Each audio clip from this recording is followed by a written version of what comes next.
ಅಡವಿ ಸಿದ್ದೇಶ್ವರ ಜಾತ್ರಾ ಮಹೋತ್ಸವ ಹಾಗೂ ಕೃಷಿ ಇಲಾಖೆ ಜಮಖಂಡಿಯವರ ಆಮಂತ್ರಣ ಪತ್ರಿಕೆ ಮೇರೆಗೆ ಸಾವಯವ ಕೃಷಿ ಮೇಳ ಇದು ಎಲ್ಲ ಜಾತ್ರೆಗಳನ್ನು ನಾವು ವೀಕ್ಷಣೆ ಮಾಡಿವಿ.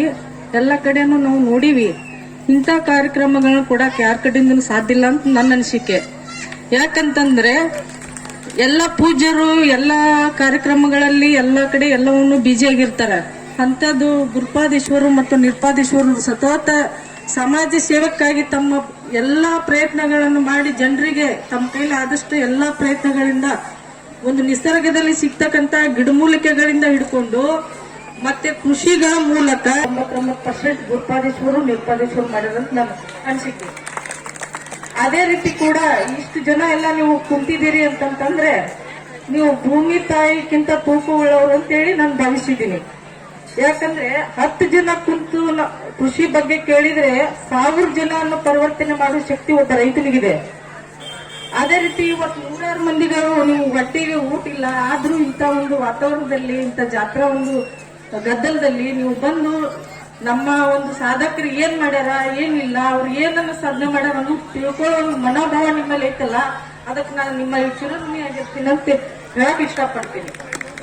ನಮ್ಮ ಕೊಪ್ಪಳ ಜಿಲ್ಲೆಯಿಂದ ಈ ಬಾಗಲಕೋಟೆ ಜಿಲ್ಲೆ ಕರ್ಕೊಂಡ್ಬಂದು ಸನ್ಮಾನ ಮಾಡಾಕ್ತಾರಂದ್ರ ಇವರಲ್ಲಿ ಏನಪ್ಪಾ ವಿಶೇಷತೆ ಅಂತ ನಿಮಗ ಒಂದು ಕುತೂಹಲ ಇರ್ಬೋದು. ನಿಮ್ದು ನೀರಾವರಿ, ನೀವು ನೀರಾವರಿಯಲ್ಲಿ ಇನ್ವೆಸ್ಟ್ಮೆಂಟ್ ಮಾಡಿದ್ರೆ ಅಂದ್ರೆ ಬೀಜ ಗೊಬ್ಬರ ಹಾಕಿದ್ರೆ ನೀವು ಮತ್ತೆ ಪೀಕನ್ನು ತೆಗೆದು ನಾವು ಮಾರ್ಕೊಂಡು ನಮ್ ದುಡ್ಡು ಬರುತ್ತನ್ನೋ ಧೈರ್ಯ ನಿಮ್ಮಲ್ಲಿ ಇರುತ್ತೆ. ಅಥವಾ ಒಂದೇ ತಾಸು ಕರೆಂಟ್ ತೆಗೆದ್ರೆ ನಿಮ್ ಪೀಕ್ ಒಂದ್ ಏನಾದ್ರು ಬಾಡಿ ಹೋದ್ರೆ ಇದಕ್ಕೆ ಹೆಂಗಪ್ಪ ಅಂತನ್ನೋ ಧೈರ್ಯವನ್ನು ನೀವು ಕಳ್ಕೊತೀರಿ. ನಮ್ದು ಮಳೆ ಬಂದ್ರೆ ಬೆಳೆ, ಮಳೆ ಬರ್ಲಿಲ್ಲಪ್ಪ ಅಂತಂದ್ರೆ ನಾವು ಸುಮ್ಮನೆ ಮನೆ ಸುಚ್ಕೊಂಡ್ ಮಕ್ಕೊಂಡ್ಬಿಡುದು. ಮಳೆ ಆದ್ರೂ ಕೂಡ ನಮ್ದು ಹಾಕಿದಂತ ಬೀಜ ಗೊಬ್ಬರ ಬೆಳತ್ತ. ಮಳೆ ಆಗ್ಲಿಲ್ಲ ಅಂತಂದ್ರ ನಾವ್ ಅದ್ರ ಮೇಲೆ ಯಾವ ನಿರೀಕ್ಷೆನೂ ಇಡುವಂಗಿಲ್ಲ. ನೀರಾವರಿಗೆ ಒಂದೇ ಸಾರಿಗೆ ಬಹಳ ವ್ಯತ್ಯಾಸ ಇದೆ.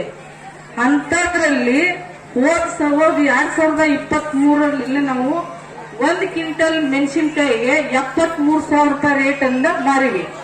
ಇಡೀ ರಾಜ್ಯಕ್ಕೆ ದಾಖಲೆಯನ್ನು ಮಾಡಿದೀವಿ. ಅದೇ ರೀತಿ ಈ ಸಲ 2023-24ರಲ್ಲಿ ಅತಿ ಬರಗಾಲದಿಂದ ಕೂಡ್ತಕ್ಕಂತ ಜಿಲ್ಲೆ ಅಂದ್ರೆ ನಮ್ಮ ಕೊಪ್ಪಳ ಜಿಲ್ಲೆ. ಏನಪ್ಪಾ ಅಂದ್ರೆ ದನಗಳನ್ನ ತಗೊಂಡು ಬೇರೆ ಜಿಲ್ಲೆಗೆ ಹೋಗ್ಯಾರ. ಮೇವುಗಳು ಇಲ್ಲದಕ್ಕ ನೀರ್ ಇಲ್ಲದಕ್ಕ ಬೇರೆ ಜಿಲ್ಲೆಗೆ ಹೋಗ್ಯಾರ. ಅಂತದ್ರಲ್ಲಿ ಸಾವಯವ ಕೃಷಿಯನ್ನ ಮಾಡಿ ನಾವು 15 ಕ್ವಿಂಟಲ್ ಇಂದ 20 ಕ್ವಿಂಟಲ್ ವರೆಗೆ ಮೆಣಸಿನ್ಕಾಯಿ ಬೆಳೀತಾ ಇದ್ದೀವಿ. ಅದಕ್ಕೆ ಏನಪ್ಪಾ ಕಾರಣ ಅಂದ್ರೆ ನಮ್ಮ ಗುರುಪಾದೇಶ್ವರು ನಿರ್ಪಾದೇಶ್ವರರ ಆಶೀರ್ವಾದ ನನ್ನ ಮೇಲಿದೆ. ನನಗೆ ಸಾಕಷ್ಟು ಕೃಷಿಗಳ ಬಗ್ಗೆ ಅಥವಾ ಒಕ್ಕಲ್ತನ ಬಗ್ಗೆ ಹುಮ್ಮಸ್ ತುಂಬಿದಂತವ್ರೆ ಪೂಜ್ಯರು.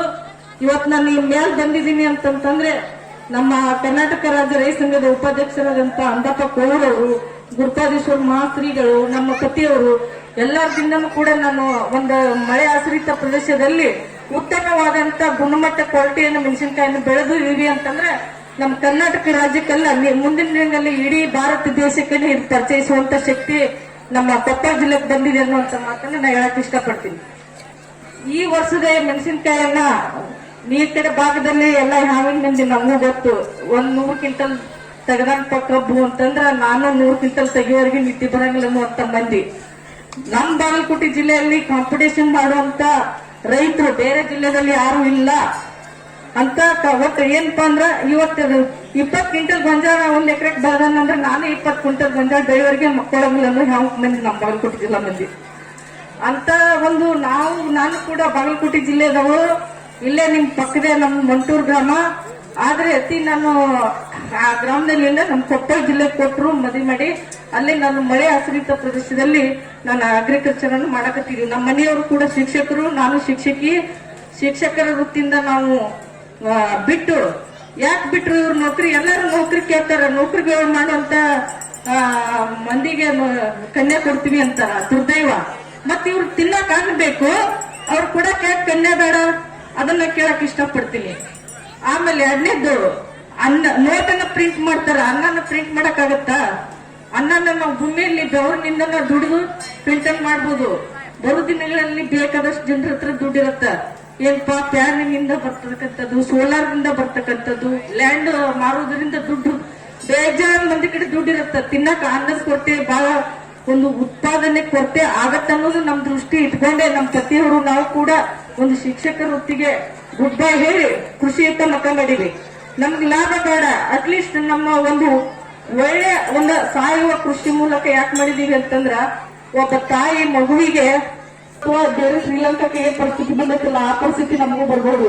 ಯಾಕಂದ್ರೆ 400 ರೂಪಾಯಿ ಕೆಜಿ 500 ರೂಪಾಯಿ ಕೆಜಿ ಕ್ಲೈಮೇಟ್ ಹೆಂಗಾಗಿ ಅಂದ್ರೆ ಮನುಷ್ಯ ಮನಸ್ಥಿತಿಗಳು ಹೆಂಗ ದುಡ್ಡು ಬರುತ್ತೆ.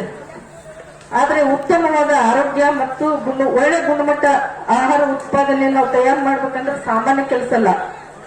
ಬರೇ ನಾವು ಮೆಣಸಿನ್ಕಾಯಿ ಒಳಗೆ ನಾನು ಹೇಳಕ್ ಇಷ್ಟಪಡ್ತೀನಿ. ನಿಮಗೆ ಕಬ್ಬಿನ ಬಗ್ಗೆ, ಗೊಂಜಾಳ ಬಗ್ಗೆ, ಎಲ್ಲದ್ರ ಬಗ್ಗೆ ಗೊತ್ತಿದೆ. ನಾನು ಮೆಣಸಿನ್ಕಾಯಿ ಒಳಗೆ ನಿಮ್ಗೆ ಹೇಳಕ್ ಇಷ್ಟಪಡ್ತೀನಿ. ಇವತ್ತು ನಮ್ಮ ಮೆಣಸಿನ್ಕಾಯಿ ಮಾರ್ಕೆಟಿಂಗ್ ಜೀರೋ ಮಾರ್ಕೆಟಿಂಗ್ ಆಗಿದೆ. ಉಳ್ಳಾಗಡ್ಡಿಗೆ ಹೆಂಗ ಪರಿಸ್ಥಿತಿ ಆಗಿದಿಲ್ಲ ಹಂಗೆ ಮೆಣಸಿನ್ಕಾಯಿ ಪರಿಸ್ಥಿತಿ ಆಗಿದೆ. ಅಗದಿ ಕಡಿಮೆ ಮಟ್ಟದ ಮೆಣಸಿನ್ಕಾಯಿ ವರ್ಷ 40 ರಿಂದ 50,000, 60,000, 80,000 ತನಕ ಮಾರಾಟ ಆಗ್ತಕ್ಕಂತ ಮೆಣಸಿನ್ಕಾಯಿ ಇವತ್ತು ಕೇವಲ 7,000, 8,000, 9,000, 10,000 ಬಂದು ತಲುಪಿದೆ.